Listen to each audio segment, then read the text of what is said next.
महेश के कमरे से बाहर निकलते ही आभा के हृदय की धड़कन धीमी होने लगी थी।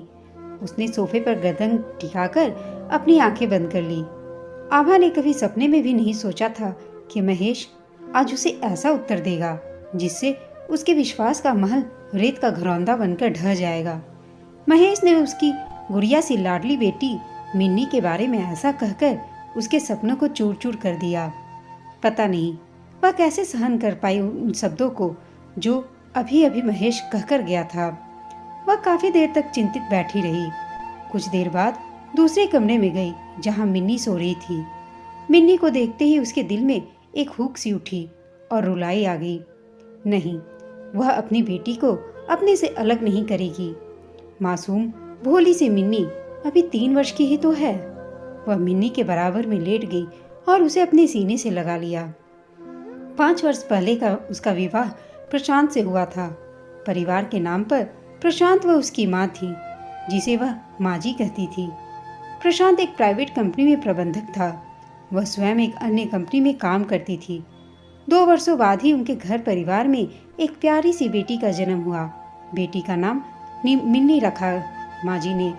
माँ जी को तो जैसे कोई खिलौना मिल गया हो। माँ जी और प्रशांत मिन्नी को बहुत प्यार करते थे। एक दिन उसके हंसते खुशियों भरे जीवन पर बिजली गिर गई थी मानो। ऑफिस से घर लौटते हुए प्रशांत की एक दुर्घटना में मृत्यु हो गई। यह सुनकर आभा को लगा था मानो कोई भयंकर सपना देख रही हो। पोस्टमार्टम के बाद जब प्रशांत का शव घर पर आया तो वह एक पत्थर की प्रतिमा की तरह निर्जीव हो गई थी। उस समय मिन्नी अभी केवल 2 वर्ष की थी। उसकी हंसी खुशी सुख चैन मानो प्रशांत के साथ ही चला गया था।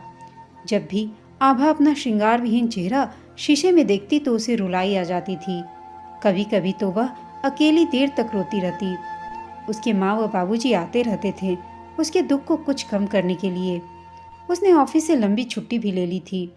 एक दिन उसके बाबूजी ने उसे समझाते हुए कहा था, देख आभा, जो दुख तुझे मिला है उससे बढ़कर कोई दुख हो ही नहीं सकता। अब तो इस दुख को सहन करना ही होगा। यह तेरा ही नहीं हमारा भी दुख है। वह चुपचाप सुनती रही। बेटी आभा, मिन्नी अभी बहुत छोटी है और तेरी आयु भी केवल 30 वर्ष की है। अभी तो तेरे जीवन का सफ़र लंबा है। हम चाहते हैं कि फिर से तुझे कोई जीवन साथी मिल जाए। नहीं, मुझे नहीं चाहिए कोई जीवन साथी। अब तो मैं मिन्नी के सहारे ही अपना जीवन गुजार लूँगी। मैं इसे पढ़ा लिखा कर किसी योग्य बना दूँगी। अगर मेरे जीवन में जीवन साथी का सुख होता तो प्रशांत हमें छोड़कर जाते ही क्यों? आभा ने कहा था।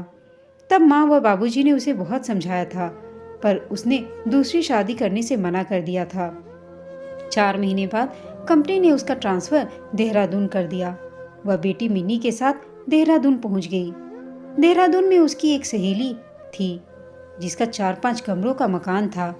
लीना तो कहती थी कि उसे किराए का मकान लेने की क्या जरूरत है, यहीं उसके साथ रहे, जिससे उसे अकेलेपन का एहसास भी नहीं होगा। पर वह नहीं मानी थी। उसने हरिद्वार रोड पर 2 कमरों का एक फ्लैट किराए पर ले लिया।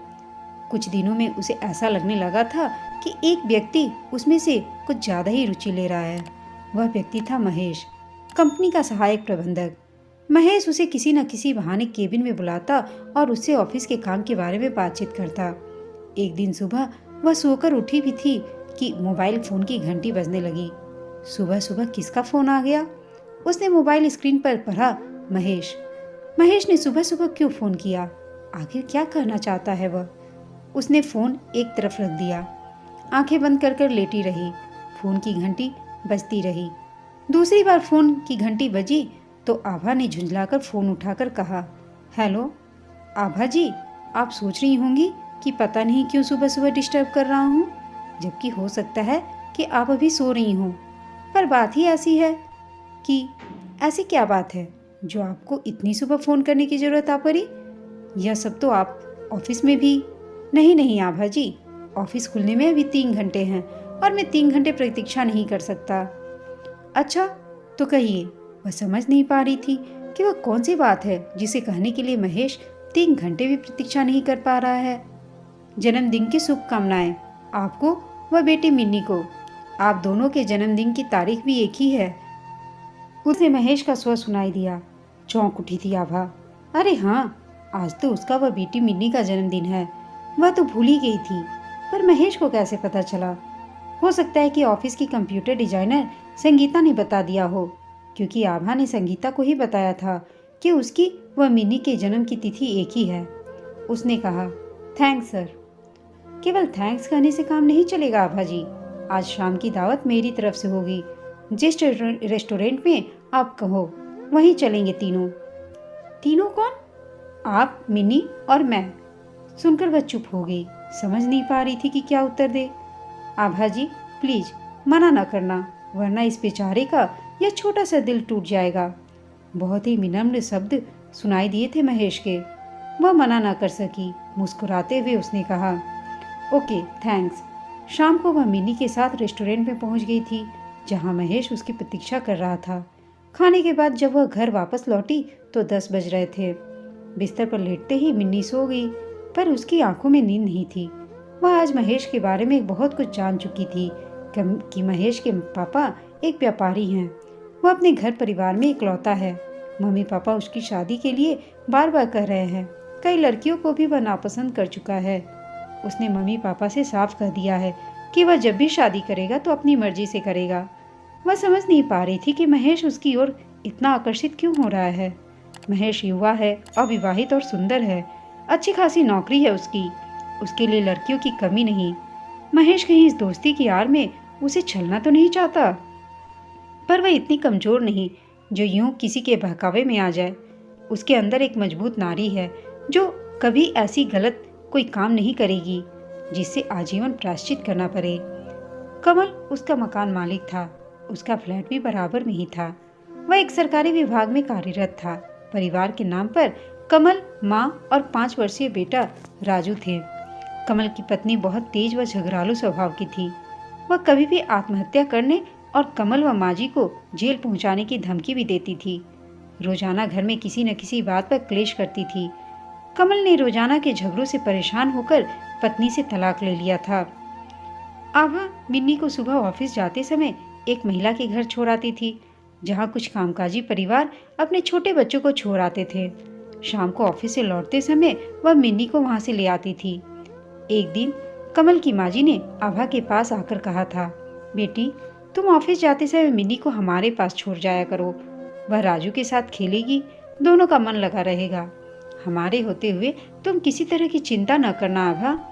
उस दिन के बाद वह मिन्नी को माँ जी के पास छोड़कर ऑफिस जाने लगी। रविवार छुट्टी का दिन था। वह मिन्नी के साथ एक शॉपिंग मॉल में पहुंची। लौटकर बाहर सड़क पर खड़ी ऑटो की प्रतीक्षा कर ही रही थी कि तभी एक बाइक उसके सामने रुकी। बाइक पर बैठे कमल ने कहा, आभा जी आइए बैठिए। वह चौंकी, अरे आप? नहीं नहीं कोई बात नहीं, मैं चली जाऊंगी, 3 व्हीलर मिल जाएगा। कमल ने कहा, क्यों 2 व्हीलर से काम नहीं चलेगा क्या? इस ओर मेरा एक मित्र रहता है, बस उसी से मिलकर आ रहा हूँ। यहाँ आपको देखा तो मैं समझ गया कि आप किसी बस या ऑटो की प्रतीक्षा में हैं। आइए, आप जहाँ कहेंगी मैं वहाँ आपको छोड़ दूंगा।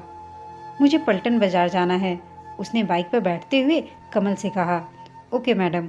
घर पहुँचकर माँ को मेरे लिए भी एक रस का पैकेट दे देना। उसने रस के कई पैकेट खरीदे थे जो कमल ने देख लिए थे। ठीक है, उसने कहा। कमल उसे व मिन्नी को पलटन बाजार में छोड़कर चला गया। आभा कभी कभी माजी व कमल के बारे में सोचती कि कितना अच्छा स्वभाव है दोनों का। हमेशा दूसरों की भलाई के बारे में सोचते हैं। दोनों ही बहुत मिलनसार व परोपकारी हैं। अक्सर माजी राजू को साथ लेकर उसके पास आ जाती थी। राजू और मिन्नी खेलते रहते, वह माजी के साथ बातों में लगी रहती। एक दिन माजी ने कहा था, आभा हमारे साथ तो कुछ भी ठीक नहीं हुआ। ऐसी झगड़ालू बहू घर में आ गई कि क्या बताऊं। बहू थी या जान का क्लेश। हमें तो कुछ तुम जैसी सुशील बहू चाहिए थी। वह कुछ नहीं बोली, बस इधर उधर देखने लगी। धीरे धीरे उसके व महेश के संबंधों की दूरी घटने लगी थी। महेश ने आभा से कह दिया था कि वह जल्द ही उसके जीवन का हमसफर बन जाएगा। आभा को भी लग रहा था कि उसने महेश की ओर हाथ बढ़ाकर कुछ गलत नहीं किया। आज शाम जब वह रसोई में थी तो महेश का फोन आ गया। मैं कुछ देर बाद आ रहा हूँ, कुछ जरूरी बात करनी है तुमसे। ऐसी क्या जरूरी बात है जो महेश घर आकर ही बताना चाहता है? उसने जानना भी चाहा, परंतु महेश ने कह दिया था कि वही घर आकर बताएगा। 1 घंटे बाद महेश उसके पास आ गया। क्या लोगे, ठंडा या गरम? आभा ने पूछा था। कुछ नहीं। ऐसा कैसे हो सकता है, कोल्ड ड्रिंक्स ले लीजिए, कहते हुए आभा रसोई की ओर चली गई। जब लौटी तो ट्रे में 2 गिलास कोल्ड ड्रिंक्स रख के साथ खाने का कुछ सामान भी था। अब कहिए अपनी जरूरी बात, आभा ने मुस्कुराकर महेश की ओर देखते हुए कहा। महेश ने कहा, आभा आज मम्मी पापा आए हैं दिल्ली से, मैंने उनको सब कुछ बता दिया था। यह भी कह दिया था कि शादी करूंगा तो केवल आभा से। कल वे तुमसे मिलने आ रहे हैं। महेश ने उसकी ओर देखते हुए कहा। उसके चेहरे पर प्रसन्नता की रेखाएं फैलने लगी। मम्मी पापा ने इस शादी की स्वीकृति तो दे दी है, परंतु एक शर्त रख दी है आभा। आभा चौंक उठी। शर्त? कैसी शर्त? वे कहते हैं कि शादी के बाद मिन्नी किसी हॉस्टल में रहेगी या नाना नानी के पास रहेगी। यह सुनकर मन ही मन तड़प उठी थी आभा। उसने कहा, यह तो मम्मी पापा की शर्त है, आपका क्या कहना है इस बारे में? महेश बोला, देखो आभा, मेरी बात को समझने की कोशिश करो। मिन्नी को अच्छे स्कूल व हॉस्टल में भेज देंगे, हम उससे मिलते भी रहेंगे। नहीं महेश, ऐसा नहीं हो सकता। मैं मिन्नी के बिना और मिन्नी मेरे बिना नहीं रह सकती। ओह आभा, तुम समझती क्यों नहीं हो? महेश बोला। आभा बोली, मुझे कुछ नहीं समझना, मैं एक माँ हूँ, मिन्नी मेरी बेटी है। आपने ये कैसे कह दिया कि मिन्नी हॉस्टल में रह लेगी? मैं अपनी मिन्नी को अपने से दूर नहीं कर सकती। तब तो बहुत कठिन हो जाएगा आभा, मम्मी पापा नहीं मानेंगे हमारी शादी को लेकर। आभा बोली, कोई बात नहीं, आप अपने मम्मी पापा का कहना मानो। वैसे भी शर्तों के आधार पर जीवन में साथ साथ नहीं चला जा सकता, उसने दुखी मन से कहा था। सोच लेना आभा, सारी रात है, कल मुझे जवाब दे देना। मेरा निर्णय तो सदा यही रहेगा कि जो मुझे मेरी बेटी से दूर करना चाहता है उसके साथ मैं सपने में भी नहीं रह सकती, आभा ने दृढ़ स्वर में महेश से कह दिया। कुछ देर बाद महेश उठकर कमरे से बाहर निकल गया। विचारों में डूबते तैरते आभा की नींद आ गई। सुबह आभा की आंख खुली तो सिर में दर्द हो रहा था और उठने को मन भी नहीं कर रहा था। रात की बातें याद आने लगी। हृदय पर फिर से भारी बोझ पड़ने लगा। क्या महेश ऊपरी मन से मिन्नी को प्रेम और दुलार देता था? मिन्नी को बेटी बेटी कहना केवल उसका दिखावा था? यदि वह पहले ही यह सब जान जाती तो महेश की ओर कदम ही न बढ़ाती। महेश भी तो मिन्नी को उससे दूर करना चाहता है। नहीं, वह मिन्नी को कभी स्वयं से दूर नहीं करेगी। प्रशांत के जाने के बाद उसने मिन्नी को पढ़ा लिखा कर किसी योग्य बनाने का लक्ष्य बनाया था, पर जब महेश ने उसकी ओर हाथ बढ़ाया तो वह स्वयं को रोक नहीं पाई थी। दोपहर को आभा के मोबाइल की घंटी बजी। स्क्रीन पर महेश का नाम था। उसने कहा, हेलो आभा, आज आप ऑफिस नहीं आई? स्वर महेश का था। हाँ, आज तबीयत ठीक नहीं है, ऑफिस नहीं आ पाऊंगी। दवा ले लेना, अगर मेरी ज़रूरत हो तो फ़ोन कर देना, मैं डॉक्टर के यहाँ तुम्हें ले चलूँगा, महेश बोला। आभा बोली, ठीक है। उधर से मोबाइल बंद हो गया। आभा मन ही मन तड़प कर रह गई। उसने सोचा था कि शायद महेश यह कह देगा कि मिन्नी हमारे साथ ही रहेगी, पर ऐसा नहीं हुआ। अब वह एक अंतिम निर्णय लेने पर विवश हो गई। ठीक है, जब महेश को उसकी बेटी मिन्नी की जरा भी चिंता नहीं है तो उसे क्या ज़रूरत है महेश के बारे में सोचने की। दोपहर बाद माँ जी आभा के पास आई और बोली, अरे बेटी, आज तुम ऑफिस नहीं गई? माँ जी, आज तबीयत कुछ खराब है, इसलिए ऑफिस से छुट्टी लेकर ली है। क्यों, क्या हुआ? मुझे बता देती, मैं कमल से कहकर दवा मंगा देती। कहीं डॉक्टर को दिखाना है तो मैं शाम को तेरे साथ चलूंगी। आभा बोली, नहीं नहीं माँ जी, मामूली सा सिरदर्द था, अब तो ठीक भी हो गया है, आप चिंता न करें। तो मेरी बेटी की तरह है, बेटी की चिंता माँ को नहीं होगी तो फिर किसे होगी? माँ जी ने आभा की ओर देखते हुए कहा। आभा माँ जी की ओर देखती रह गई। ठीक ही तो है, कह रही है माँ जी, बेटी की चिंता माँ नहीं करेगी तो कौन करेगा? उसके चेहरे पर प्रसन्नता फैल गई और वह मिन्नी के बारे में सोचकर कुछ नहीं बोली।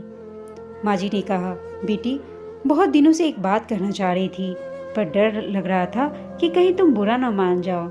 माँ जी बोली। आभा बोली, माँ जी आप कहिए, माँ की बात क्या बेटी को बुरा लग सकती है? बेटी, तुम तो हमारे छोटे से घर परिवार के बारे में सब कुछ जानती हो। कमल में कोई ऐप नहीं है, उसकी आयु भी ज़्यादा नहीं है। जब भी उससे दूसरी शादी की बात करती हूँ तो वह मना कर देता है। उसे डर है कि दूसरी लड़की भी तेज झगड़ालू आदत की आ गई तो यह घर का घर न रहेगा। आभा समझ गई जो माँ जी कहना चाहती हैं, लेकिन वह फिर भी चुप रही। माँ जी आगे बोली, बेटी, जब से तुम हमारे यहाँ किराएदार बनकर आई हो, मैं तुम्हारा व्यवहार अच्छी तरह परख चुकी हूँ। राजू और मिन्नी भी आपस में हिल मिल गए हैं। तुम्हारे ऑफिस जाने के बाद दोनों आपस में खूब खेलते हैं। मैं चाहती हूँ कि तुम हमारे घर की बहू बनकर हमारे यहाँ आ जाओ। राजू को बहन और मिन्नी को भाई मिल जाएगा। कमल भी ऐसा ही चाहता है। मैं बहुत आशाएं लेकर आई हूँ तुम्हारे पास, निराश न करना अपनी इस माँ जी को। यह सुनते ही आभा की आंखों के सामने महेश और कमल के चेहरे आ गए। कितना अंतर है दोनों में। महेश तो अपने मम्मी पापा के कहने पे आकर बेटी मिन्नी को उससे दूर करना चाहता है, जबकि माँ जी मिन्नी को अपने पास ही रखना चाहती हैं। इसमें तो केवल कमल की भी स्वीकृति है। क्या सोच रही हो बेटी? मुझे तुम्हारा उत्तर चाहिए। यदि तुमने हमारे राजू को अपना बेटा बना लिया तो मेरी बहुत बड़ी चिंता दूर हो जाएगी। माँ जी ने आभा की ओर देखते हुए कहा। आभा फिर भी कुछ नहीं बोली। वह चुपचाप उठी, साड़ी का पल्लू सिर पर किया और मुड़कर माँ जी के चरण छू लिए। माँ जी को अब उत्तर मिल गया था। वे प्रसन्नता से गदगद होकर बोली, मुझे तुमसे ऐसी ही आशा थी। सदा सुखी रहो। तुम अपने मम्मी पापा को बुला लेना, उनसे भी बात करनी है। अच्छा माँ जी। यह कहते हुए आभा खुश हो रही थी। और हाँ, आज रात का खाना हम सभी इकट्ठा खाएंगे। खाना मैं बनाऊंगी माँ जी। मैं आपकी और कमल की पसंद जानती हूँ। ठीक है बेटी, अब मैं चलती हूँ। कमल को भी यह खुशखबरी सुनाना चाहती हूँ। उससे कह दूंगी कि ऑफिस से लौटते समय मिठाई का डब्बा लेता है, क्योंकि आज सभी का मुंह मीठा कराना है। माँ जी ने कहा और कमरे से बाहर निकल गई। अगले दिन सुबह जब आभा की नींद खुली तो 7 बज रहे थे। रात की बातें याद आते ही उसके चेहरे पर प्रसन्नता दौड़ने लगी। रात खाने की मेज पर कमल, माँ जी व राजू और मिन्नी बैठे हुए थे। खाना खाते समय कमल व माँ जी ने बहुत तारीफ की थी कि कितना स्वादिष्ट खाना बनाया है। हंसी मजाक व बातों के बीच पता भी न चला कि कब 2 घंटे व्यतीत हो गए। उसे भी बहुत अच्छा लगा था। वह आंख बंद किए अलसाई सी लेटी रही। बराबर में मिन्नी सो रही थी। अगली सुबह आभा नाश्ता कर रही थी, तभी मोबाइल की घंटी बज उठी। उसने देखा कॉल महेश का था। हेलो, वह बोली। उधर से महेश ने पूछा, आभा अब कैसी हो? आभा ने कहा, मैं ठीक हूँ महेश। अब महेश बोला, मैंने अपनी मम्मी पापा को मना लिया है। वे बहुत मुश्किल से तैयार हुए हैं। अब मिन्नी हमारे साथ रह सकती है। आपको अपने मम्मी पापा को जबरदस्ती मनाने की जरूरत नहीं थी। आभा ने कहा। मैं कुछ समझा नहीं। सॉरी महेश, आपने थोड़ी सी देर कर दी। अब तो मैं अपनी मिन्नी के साथ काफ़ी दूर निकल चुकी हूँ। अब लौटकर वापस नहीं आ पाऊंगी। आभा, तुम ये क्या कह रही हो? मेरी समझ में कुछ नहीं आ रहा। महेश का परेशान व चिंतित सा स्वर सुनाई दिया। अभी आप इतना ही समझ लीजिए महेश कि मुझे बिना शर्त का रिश्ता यानी अपना घर परिवार मिल गया है, जहाँ मिन्नी को लेकर कोई शर्त नहीं। मिन्नी भी साथ रहेगी। आप अविवाहित हैं, आपकी शादी भी जल्द हो जाएगी। मैं आज ऑफिस आ रही हूँ, बाकी बातें वहाँ आकर समझा दूंगी। यह कहकर आभा ने मोबाइल बंद कर दिया और निश्चिंत हो कर अपना नाश्ता करने लगी। आभा जब ऑफिस गई तो उसने महेश को सारी सच्चाई बता दी और फिर उसने वापस फिर कभी मुड़कर महेश की तरफ नहीं देखा। दोस्तों, आपको यह कहानी कैसी लगी कमेंट करके बताइएगा। साथ ही कहानी अच्छी लगी हो तो इसे लाइक, शेयर और चैनल को सब्सक्राइब अवश्य कीजिएगा। कहानी सुनने के लिए आप सबका धन्यवाद।